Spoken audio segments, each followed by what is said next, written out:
Hi guys, this is Matt from learnsixsigma.co.uk. This podcast is a recording of a conversation that we had with Brion Hurley from Lean Six Sigma for Good. It's about a black belt project from one of our students, Clare, who is a warehouse manager at a Foodbank in Dunstable, a small town about 30 miles north of London in England. Clare managed to halve their stock handling process, as well as eliminate something that was causing their clients to feel a lot of stigma. It's an interesting story of how Lean Six Sigma can make a big difference in perhaps an unexpected area that is the charity sector. Apologies for the quality, this was recorded on Zoom. It's the first time that we've recorded one of these, so forgive us for that. However, I still think there's a lot of valuable insight to be had. So please have a listen and please check out what we do at our website, learnsixsigma.co.uk, as well as Brion's website at leansixsigmaforgood.com. Yeah, and then just kind of talk through how you all met and what the project that you worked on, and talk through the many improvements that were made, and then what are some of the next steps and things that you're looking at. So Martin, do you want to go first and sure. tell us about yourself, and then I will follow on? So, Martin, I'm a master black belt. Well, really, I trained in engineering originally. My background is engineering design. Most of my career has been in product design, automotive, aerospace, and more recently, life sciences. I work for a global tech life sciences company. And that's when somebody said, we need black belts. And I had an opportunity to make a big career change. And I'm glad I did. It was the best decision I ever made, really, the best job I've ever had. Certainly the most enjoyable, the most variety, traveled all over the world with this company. And this was 25 years ago now. So I've been working in Lean and Six Sigma for 25 years. Soon after that, I guess I had a comfort flair for it. And they asked me to be part of the central services team and be the master black belt trainer for the organization. And that's what I've been doing ever since. Actually, I retired notionally 10 years ago and just carried on teaching because I enjoy it so much. So I now do that sort of occasionally, originally with a local university, and more recently as an independent. And that's actually how I came to meet Clare, because I was running a small course with actually just one individual course, and I offered Clare an opportunity to join that training as a black belt. So that's how we got together. Clare was somebody I knew from the Foodbank before. I'd been volunteering there occasionally. So that's how Clare came upon Lean and Six Sigma, and I hope she's as glad as I am that she took up the opportunity. I am very. So I've now just gained my black belt. I don't know who's more surprised. So my background is I trained as a midwife when I was very young. I really struggled with that. I'm relatively severely dyslexic, so writing and essays and all the rest of it were not my strong point. And then I stopped when I had my children, and I have 4 children in very quick succession in 6 years. And I've been a stay-at-home mum until a year ago. All my children have disabilities, so I've had to be at home. And so we organised our finances so that I could stay at home. They're now all over 18. And my youngest son has just finished college. He finished in the last couple of weeks. But I knew if I didn't do something soon, one, I'm getting too old, and 2, there's that point when your children all leave, and what do you do? I then realised I needed to do something with my life, and I'm lucky enough to have a husband who's allowed me to work, or not to work. I do a bit of bits here, but nothing that pays me. So I've been working volunteering, it's actually at the Foodbank for nearly 6 years, but we run our Foodbank here in 3 parts. So we have warehouse, we have distribution, and we have the drivers. And I'd always been in distribution, which is the dealing with the clients. That was a 2-hour commitment a week, something I could easily fit in. The warehouse manager was retiring, and they said, any chance anybody in the organisation wants to do it? And I thought, let's give it a go. How hard can that be? Having never done any warehousing, never done anything, just thought I'll give it a go. It was jumping up to more like 15 hours, maybe 20 hours a week, but that worked with my family, so that's perfectly fine. And that was where I'd been in the job 4 months when I met Martin with his, what about doing Six Sigma? And actually, to me, it looked like a really good thing to do, because it gave me some idea of how to change things, because the warehouse was muddly. There were lots of things where they got to the end of a process and there wasn't a next step. You were already beginning to try and change things, weren't you? I think that's what Yes. I recognised. And, you were somebody who just stepped in and stepped up. I mean, those are the best promotions that you can get, I think. You step in and take over, and you don't get given responsibility. You just take it and move ahead. And that's yeah, and that's exactly, you're right. I had started to change things, but I didn't know how to make it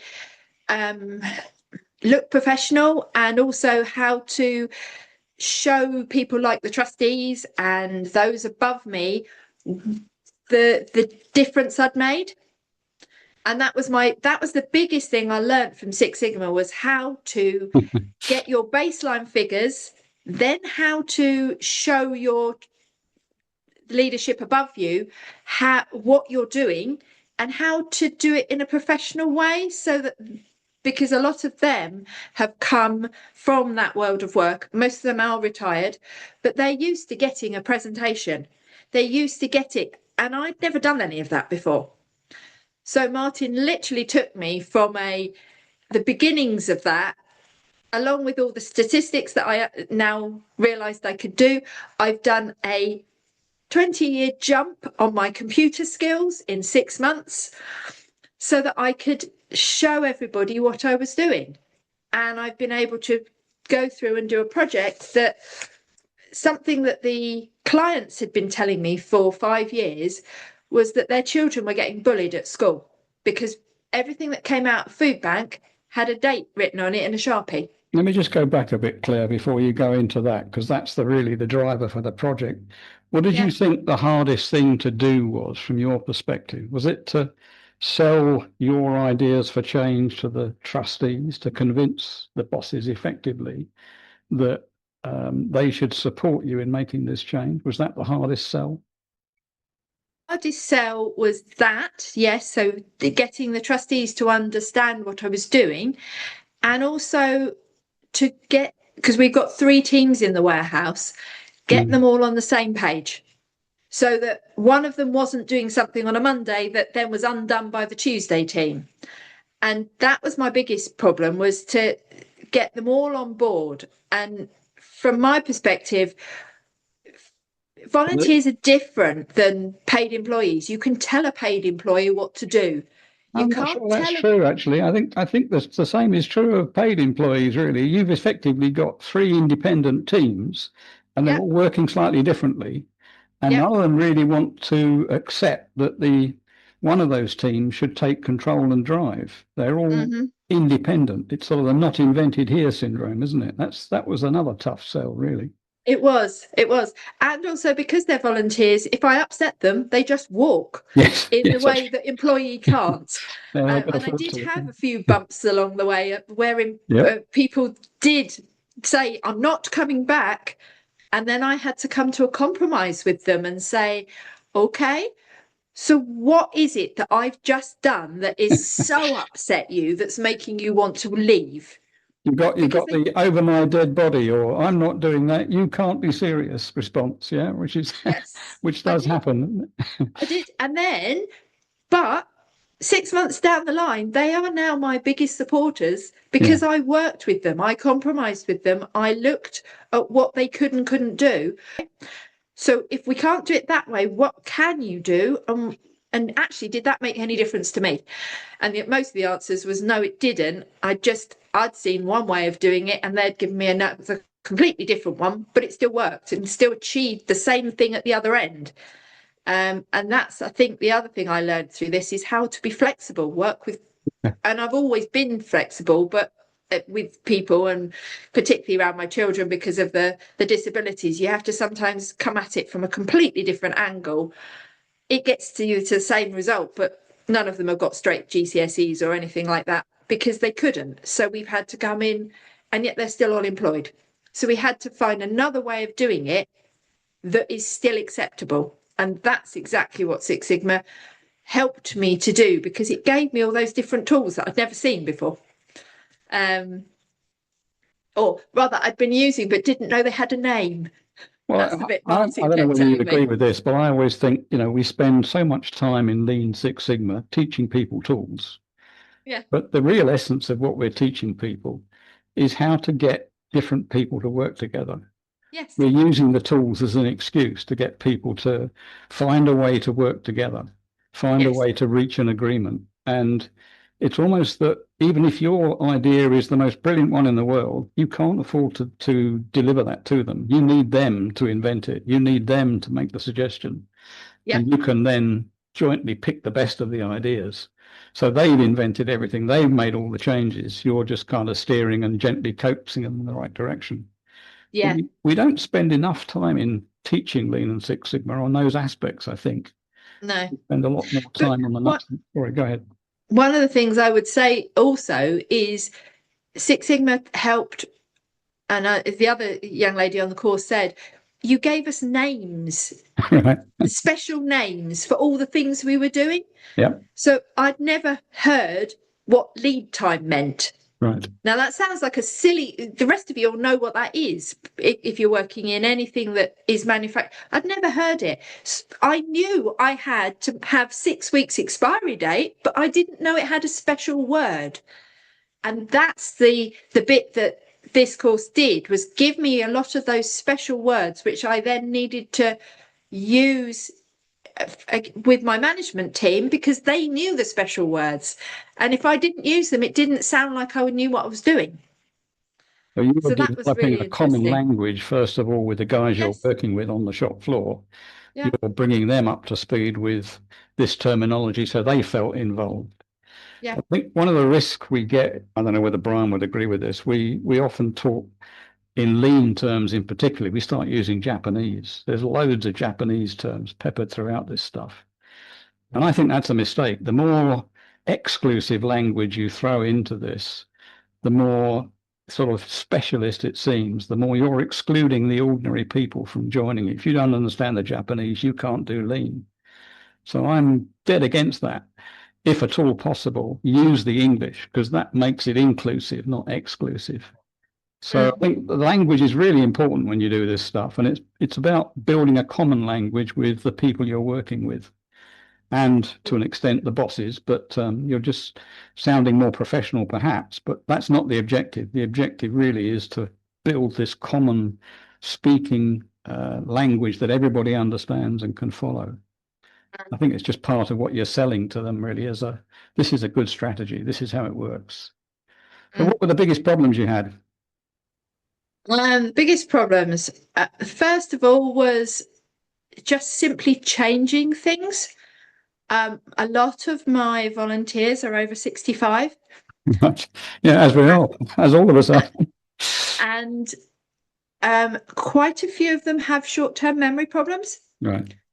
So something you taught them yesterday, is a week to the next time. They have to do it again and again. And it would take some of my volunteers, it's taken nearly 3 months for them to remember where the new place is. But that taught me how much signage I had to put in. So I've ended up with a table that has both words, pictures and boxes all over it, so that they don't have to use their memory. But in doing that has allowed me to use a whole group of people we never thought we'd be able to use. We now have half a dozen volunteers who've started since I've finished the project, who, due to their own disabilities, can't read English. Now, 2 of them are non-English speakers, 2 of them are dyslexic, and 2 of them are autistic. They can read by pictures. Right. So we are now working with them, and I set it up ages as part of my black belt, but they now have everything in picture language so that they don't have to read the words.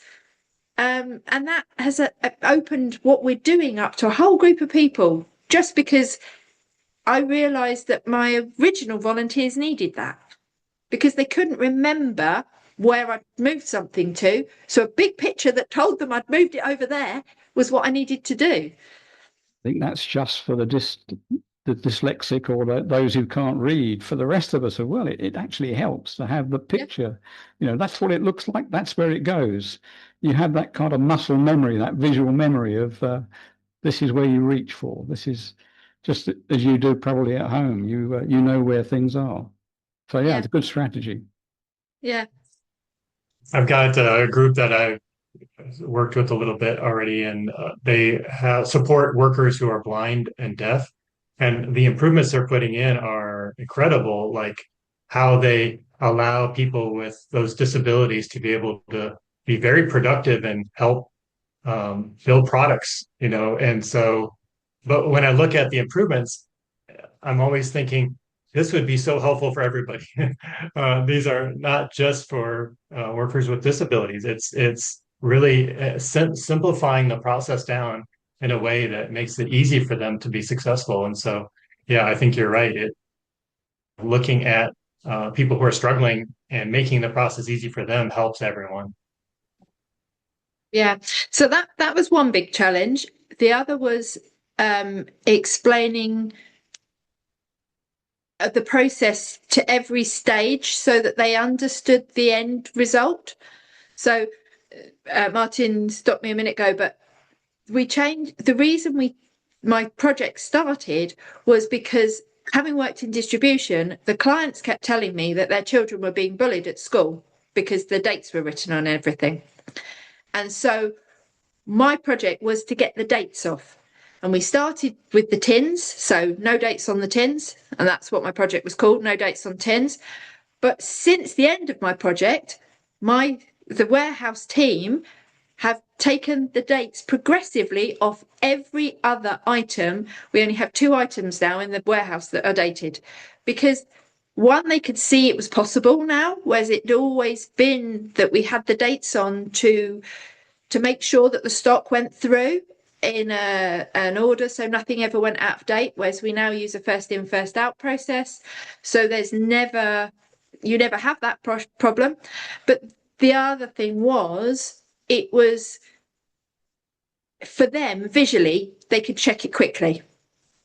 Suddenly, by realizing how much difference that made to my clients, that the other end, that if we took the dates off, their kids weren't being bullied, they were willing to do the change. So that go back to that bit, Claire, because you were talking to me initially about this is a real social stigma. This is something that we are doing to our clients, customers, that they really don't like. Talk to me about how people responded to that suggestion initially when you made those suggestions in the food bank to the volunteers and the staff. What was the response you got when you made those suggestions that you should remove dates? I got everything from my warehouse staff saying, we can't do that, stuff will go out of date. That's the logical, simple one, all the way through to the staff just really not understanding the client's problems with the dates. Surely, are they not grateful for getting the food? Are they not we're feeding them? Why is this so much of an issue? And yet, even this week on the media in our country, it came on the news about the fact that 1 in 7 people aren't using a food bank when they should be because of the stigma of going into a food bank. And it's just how long did it take to get that realization across to the people you're working with? Was that easy, or did it just take a long time? The answer was it took time, but some things have helped. So since we started, I've had a couple of people, because the clients realised that I was trying to explain to my warehouse why this was important. I asked some of the clients if they would just write me a note, and I took those into the warehouse. And then, completely unprovoked, last week we had a lady who came in who actually didn't send it to us, she sent it to my managers, of a thank you because of this and this and this and this. And one of the things she mentioned was that it looks like I've been to the supermarket. I don't have to explain to my family where I've been. She said, I've been a proud lady all my life, I've worked all my life, and now ill health has suddenly stopped me working. I don't want to have to explain to my family that I'm needing a food bank. They wouldn't understand. And it's that social stigma is still very, very prevalent out in the main world. So you really ran a customer focus group, as we would have called it. You were getting customer feedback and showing that Yes. to the people and using that to justify. How about with the trustees, your bosses? Yes. How quickly did they see the benefit of what you were doing, or have they yet seen the quality improvement that you've made? Do they recognise it? The answer is yes and no. It took them a long time to understand what I was doing and why. And I needed to go back to them many times and re-explain why it was so important. So there were points where I had my clients, the people receiving the food, telling me how wonderful it was, and my bosses saying, but why aren't you staying the way you used to? What's the difference? Surely you're getting more out of date stuff and things like that. Because at one point the figures looked a little like that, but it was nothing to do with my changes. It was to do with the fact that we, a local business, had been round and collected from 101 houses, or they empty their cupboards of all the out of date stock. So I had a blip of that in the middle where I had to explain my work wasn't changing. The management's fear was that you would risk the quality of the service in terms of the date of Yes. out of date product. Yeah. They were still mostly worried. That was the big risk that they saw. Yeah, that's right. And so that was the difficulty, and it was a difficulty. And I then had to go back, and again, something Six Sigma taught me was to analyze the statistics as they came in and find out the cause of them, not just assume, because it was easy to see. The answer was, it was the fact that we'd had this big donation in from a local business. They were estate agents, they'd done me a lovely job, but they hadn't put on don't put out of date. So I had a whole batch come through that skewed all my figures. So that was interesting I know I would have looked at it, but I had the tools to analyze it in a way that I wouldn't have done before, because I'd have been able to see it, but I wouldn't have been able to prove it. So that was really helpful. But the other half of that is, I'm not sure that they do really understand what we've done. Or what I've done, because there's only one of them that works in industry. All the others work in public services, that type of thing. And Six Sigma isn't normal in those worlds. So they don't understand what this qualification is, how much it makes a difference, and how much it changes things. It's probably true to say they're still a bit suspicious of it, aren't they, in a way? Yeah, they are. And are you able to show them the gains that you've made in productivity? Yeah, and so I've made a 50% speed up of the people checking the product as they come in, because that still needs doing. Because we pick up from supermarkets, from schools, from people do give us their out of date stock. And it doesn't matter how many times you tell people that. You've got to filter that. That's we have to filter it. So that's part of what we do. But I've been able to speed that process up by more than 50%, because they're no longer writing on all the tins, they're just checking them. And then the putting away, we had lots of ends. So each team had their system. and now we have one system that runs the whole warehouse. And so that has very much sped it up to the point where we have gained in man hours a lot. We have been able to lose over, I've done it over the year, but weekly, nearly 6 hours worth of man hours. So what actually is happening is my staff are now going home over half an hour to an hour early in each shift they're on. So that when we get times where it's busy, so after harvest, that type of thing, they will just work to where they used to, which is the time we finished at 12, because there's capacity to do that in a way we didn't have before. We used to have to put in overtime over those spaces to catch up and get that stock away, and now we don't need to. So you're doing the same amount of work, but with less resource, yes, achieving the same for, well, less cost in hours, but nobody sees the bottom line. Nobody sees that as a cost of labour. No, which is a shame in a way, but you know, it's a voluntary organisation after all.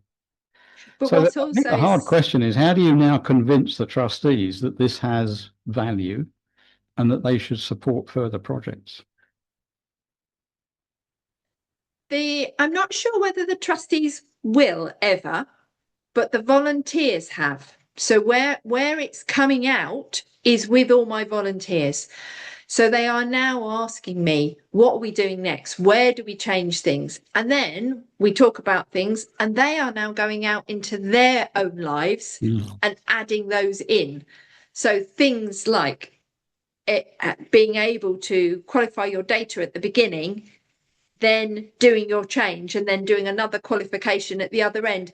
And the simple way you taught me of just count how many minutes it takes to do a box.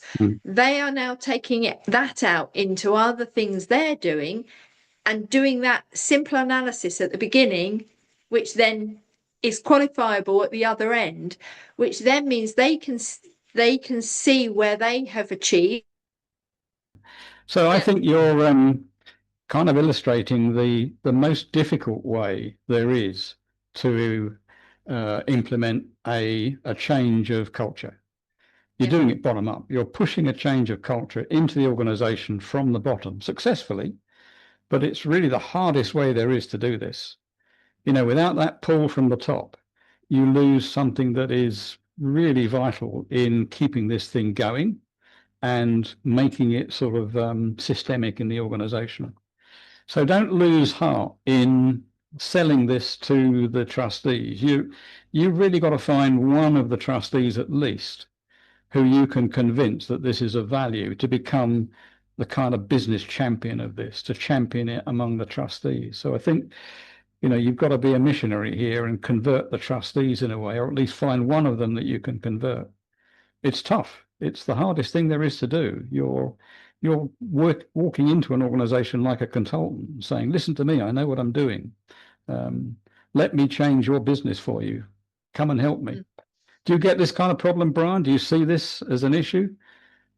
No, yeah, that's very commendable. Yeah, because that is the hardest part, is building up from scratch, from the beginning, without any kind of support. And I've been in different environments like that, and it's so much nicer when there's pull from the leadership to do this and support, and they say, this is what we're going to go do, and get people on board.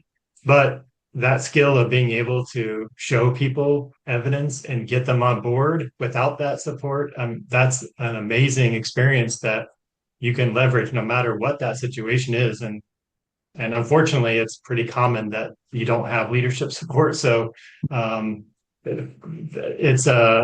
it's more impressive doing that from the ground level and building up. And that's I think all of your years of experience raising your children has taught you how to do that well. So you're leveraging all of your past experiences to do that. So I think that's what, unfortunately, a lot of organizations people walk into will be in that situation. So it can be done, but is a lot more difficult. So great job. I've actually seen it also work the other way, where you start off with that kind of leadership drive, that pull from the top.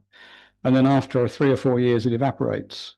and it's really hard to keep it going. You know, you kind of lose that drive from above. You lose those repeat questions from high level that say, how's it going? What progress are you making? Without that encouragement, the whole thing withers if you're not careful.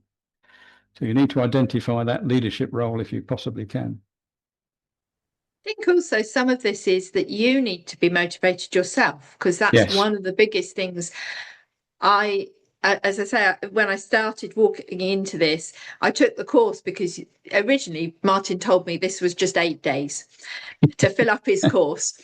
And could I sit in and fill up his course because he needed 8 days? Yeah, you're doing me a favour. Come and help out.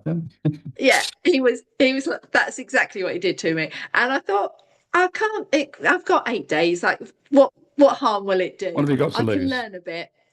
I was already doing it. And I think that's one of the things that this black belt has taught me. And I wonder if coming into organisations, if you actually sell it in that way, that I was already making those changes, I just didn't know how to prove it. And that's the bit that the black belt taught me, was how to prove those changes that I was already starting to do. Coming into an organisation, particularly the voluntary ones, where you will find there is one person that's already got that drive, already pushing through these changes, but they have no way of looking back 6 months to tell you that it's changed. It's one of the things you learn with disabled children, that you actually need to take a video every 6 months to prove the change in them, because you can't see it because you're in the middle of it every day.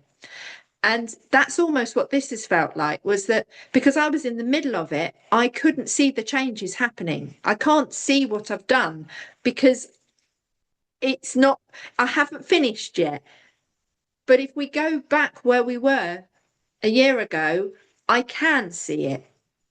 And that's the biggest problem with this, I think, is that, or the biggest good thing with this is that it's shown me, and because I've been able to prove each step along the way, I've been able to celebrate that I've done something. Yeah, so you're talking about recognise the gains, but not only that, celebrate them, publish them, make sure that everybody recognises the reward that you are passing out to the rest of the team for achieving this stuff.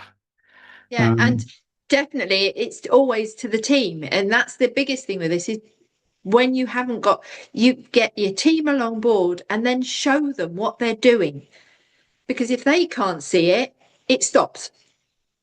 So that's one motivation for perhaps taking a change agent course, a lean practitioner, Six Sigma expert, whatever it is, that you're already of the mindset of a change agent. You just need that incentive to drive it. The other one that I see commonly is people are just looking to enhance their CV. They're looking for a certificate to tack onto their CV. But really what we're doing with these practical courses is say, okay, come and join us for 8 days. But that's where it starts. All we've done is given you a few tools to learn the process, learn the background to this. Now let's work together and develop the skills that make this actually work. And that's the bit where you really become a black belt, in my opinion. It's not those 8 days. It's the following 8, 12 weeks or whatever that it takes to get the project off the ground, get people convinced, work out how to use the tools and deliver the gain at the end of it. And I think we miss that a lot in training. Certainly a lot of the training that you see sold online, it's just a course with an exam at the end. Walk off with a certificate. You're now trained. You're now a capable black belt. I don't know, Brian would agree with this, but I think it couldn't be farther from the truth. I'd much rather talk to somebody who had, all right, done the training course, but show me what you've now done, what you've achieved since. Show me the projects that you've delivered. It's that practical delivery that makes all the difference. Brian, do you see that a lot in your courses? People struggle with applying it. They don't have a project that they actually, decide on to work. And then they get stuck along the way and then it falls apart and they never have that persistence to get through those difficult points in that project. And everyone has multiple times where it could easily fall apart, and to have the persistence to keep going and keep pushing and and get to the end is challenging. And that's why I think the certificate and the certification of that goes with completion of a project is really valuable to people, that it shows not only just learning, but the application.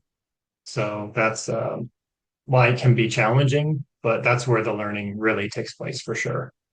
And I had a question, Claire, can you talk through your experience of going through these 8 days and what that was like? What did you learn? What were some of the key takeaways that you experienced?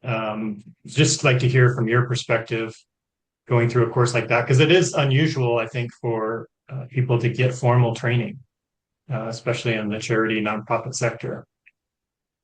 So the 8 days were definitely challenging. Martin made you work it, so he would explain a technique and then he'd make you do it. From my young years, when I left school, we were still at that point where you only had one computer in a class of 30. Mm. And then being a stay-at-home mum, I hadn't needed computer skills. So I found that Excel does graphs for you. Didn't know that. You can type something into Google and it will bring you up roughly what you're looking for. But you need those technical words, because then you can go back to a YouTube video. So if something Martin had explained I hadn't quite got, or I thought I'd got it, but I wanted to hear it again, I could go back through my notes that Martin always sent out with each day, but sometimes I still didn't get it. But now I'd got that technical word to put into YouTube and somebody would explain it different again, and suddenly I'd get it. So they were very important things for me. But also, as well as that, was the support in the background. The fact that Martin was on the end of an email if I needed him when I didn't get something. So I would, on the 8 days, I'd send him a message, and the first thing he'd do each morning was go back to something that both of us hadn't got, explain it again, and then try and think of another way of explaining it so that we did get it. Because from what I've seen on the Six Sigma, there is a specific way you're supposed to teach it, but if your students don't get that, that doesn't help. So you sometimes have to simplify it or use what I call more common English, rather than the technical terms, and then go back to the technical terms once we'd understood it. So in a practical sense, we did this as a 2-day-a-week session, didn't we? It wasn't 8 days in a solid block. Did that make a big difference to you? Did that make it accessible? Yes, definitely, because I was still trying to run the food bank around it, and this was also more volunteering time that I'm adding into everything. So, but the 2-week blocks, and then we had a gap before we did the last 2. That was also helpful because it gave me time to catch up with things. And I know our other participant found that was helpful, that she could move things around a bit and she wasn't missing for so many days. I also gave my brain time to keep up. So you had a week to process it, go back through it, think it through, decide whether you've actually understood it or if there was something you didn't get. You also, one of the other things, Martin, you had done, and I assume you still do, is you found all the ways of getting everything free. So if you needed free software. So you could, and you showed us how to do that, so that for the course we had the free software without, and you weren't locked into any contracts. And they're things I can go back to because they're still free software. So that made things much more accessible because there was no outlay. But one of the things I remember was that when I suggested you should do a black belt course, you were initially reluctant and said, maybe I should do green belt. In the end, I did persuade you to do black belt. So what was your biggest fear about doing the black belt initially? That it would be academically above me. I'd not studied for 20 years. And even when I did study, because of my dyslexia, my midwifery was done in, there were lots of things I had to change. So I ended up doing my final exam orally, but that had to be agreed by lots of places because of the fact that I'm just not good at writing things down. I understand it all, but I can't write an essay. And my initial thought was that this was going to be like you do at uni now, where they give you a project and you have to write 1,000-word essay on it, or 10,000 or 20. No way. Whereas this was so much more practical. As I started to move through it, I realized I had got all the skills, because although I needed to do the statistics, and I'm good with numbers, I could manage that, I still had to do, I've got PowerPoints, I've got all things that I never thought I'd ever do again, but I actually learned how to do them all in a way that helped my project. And I now know that I'm confident I could do that again. And I could go back and do all of that again without this 10,000-word essay that everybody thinks you need for this level of qualification. Would you have taken it on had there been an exam at the end that you had to pass to get a certificate? Probably not. Because that's the difference between this. This is something I've lived through, I've worked through, I've been able to prove step by step. An exam is a one-day event. And if you have one bad day, or the question is something that you don't understand, that's the end of your qualification. Whereas this, if I made a mistake, I could go back, work it out again, move forward again. And I've done that several times with you, where I've done something that didn't work. So one of those would be, I did a video that I thought was going to work for the trustees, and then I didn't know how to upload it properly, and I messed that up several times until eventually I asked one of my children to help me upload it. Until I'd done that, that then became a stumbling block. And that could have easily been a stop point, but it wasn't, because you were supporting me, my family was supporting me, and and it didn't matter that I'd failed and then was going forward again. Whereas an exam on one day, you can't do that for.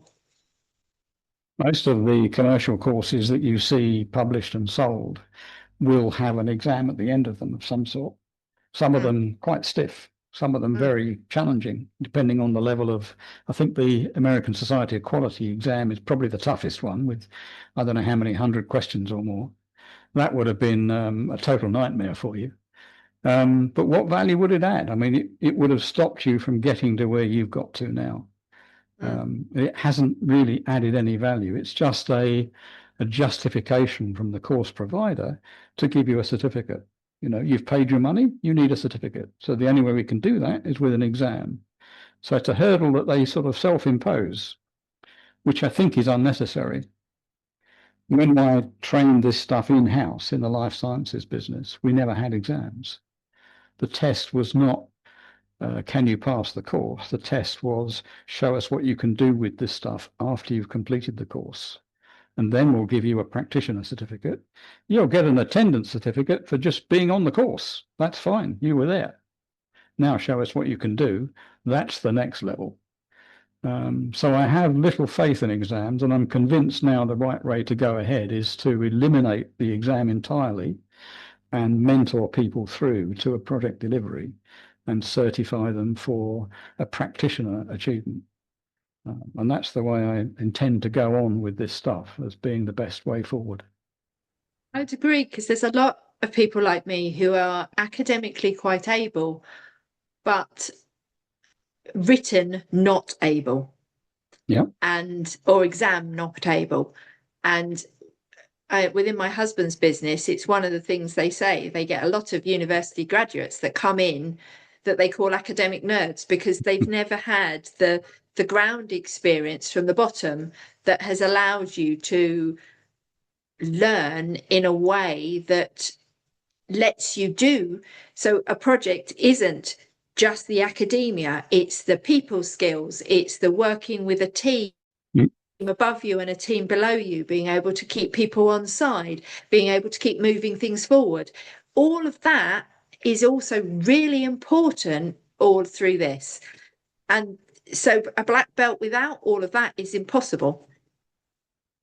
And there's not much of the content of the course that develops those kind of skills in a way. There's a little bit, we do look at sort of personalities and team working and things like the Bell-bin analysis about personalities and how they fit together. But there's not a huge amount of content in the training course on how to work with people, how to convince them, how to sell your ideas and bring them on board and all that stuff. That's something that's perhaps missing. I wonder if that's why it hasn't come out into our sector so much, because our sector is all about people and what you're doing rather than the numbers. Whereas manufacturing tends to be number based. And I wonder if that's why Six Sigma isn't prevalent in my world. It's becoming more prevalent in things like the NHS. Certainly when I look at our National Health Service, I can see, first of all, a lot of people in training from the NHS. So I think the difference is commercial. They are paid individuals. The organisation has money to invest in training. The organisation recognises the gains made from improved efficiencies. And certainly as a patient, when I use the services of the NHS, the quality of their booking mechanisms and their delivery of clinics is far superior than it was 10 years ago. 10 years ago, you turn up to a clinic and you'd be there for 4 hours. There was no strategy, no structure. It was just hit and miss. These days, you get a timed appointment and it works. So charity sector, interesting. I mean, how do we get more interest in the charity sector from developing process improvement skills? One of the things I'd like to do is to, if I can, alongside commercial training that I do, provide free places for charity sector volunteers. If they're non-paid individuals, then I'm very happy to, if I've got the space, to bring them into a commercial course and say, right along with the commercial course, and I will provide you the same level of training. But selling that is difficult. Or the Foodbank organisation nationally has a large trust, which is the kind of leadership and umbrella organisation that guides and develops food banks all over the country. They're very reluctant to participate even in free training. There's still some suspicion about, what's your interest in this? What's in it for you is the kind of response that you get back from these guys when you're offering them the opportunity to participate in a free training course. What you mentioned, Claire, about working with teams and stuff, I think that would be embraced as well by even the mature organizations, the manufacturing organizations. I think they feel that there's a gap there as well. And it is more technical, they're getting the technical tools, which are very important, but I think the training itself would be, enhanced if we could include more of the change management and the people skills around it. It's just always this battle of how much content and then what do you have to cut out without extending it to making a 10-day or 12-day or 20-day class, right? So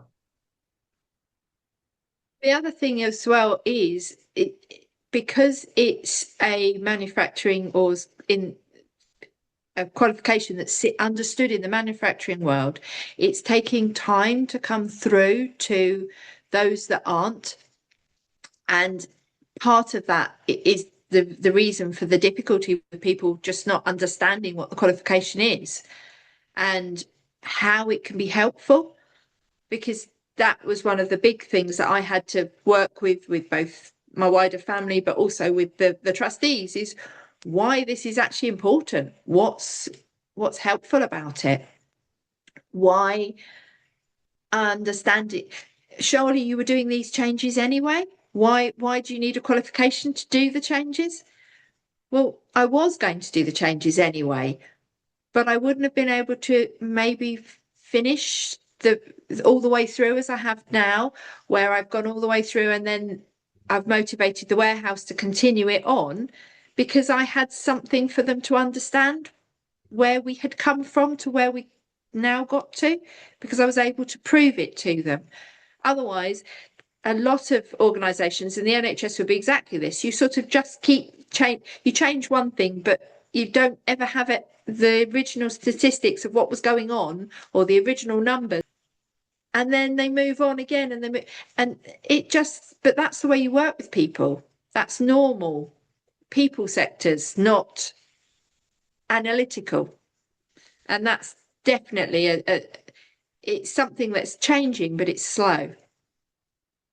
So Claire, maybe that's your next challenge or opportunity, to become a voice for change in the charity sector, to become a leader and maybe even a trainer of how to do this stuff in the charity world where you're working with volunteers, because you have that experience. It would be valuable. Training is a great way to really learn the tools too. Find out what you don't know. Yeah. It's a great discussion and really good insights here.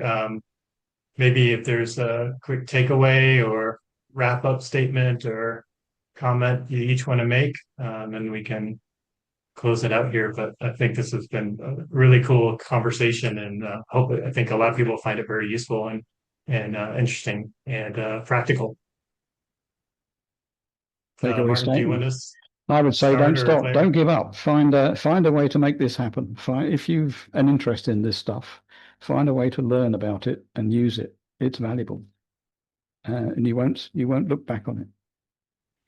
Mine is look for a team that you're already working with and find a way of helping that team motivate so that you all work on this journey together. And at the end of that will give you results. You just have to prove them all the way. Just being able to measure before you make the change to show that something's better. I think that's so helpful for people that it doesn't require a black belt to do that in a lot of cases, right? A stopwatch. And just like you mentioned the example of showing people, just time yourself on this process or time your coworker and your volunteer and get a baseline. And then you can show what happens when this process gets changed, and it does go faster. And that's what can convince people to move forward. So I think that's really good insights for everyone, whether you have any training in process improvement or not. Well, Claire and Martin, it's been wonderful to hear your story, and thanks for sharing. And thank you. I think a lot of people will get some good value out of this. So that was the end of the conversation we had with Brion. I hope you enjoyed it. If you want to check out more about what we do, you can go to learnsixsigma.co.uk, and for Brion's work, check him out at lean6sigmaforgood.com. Thank you.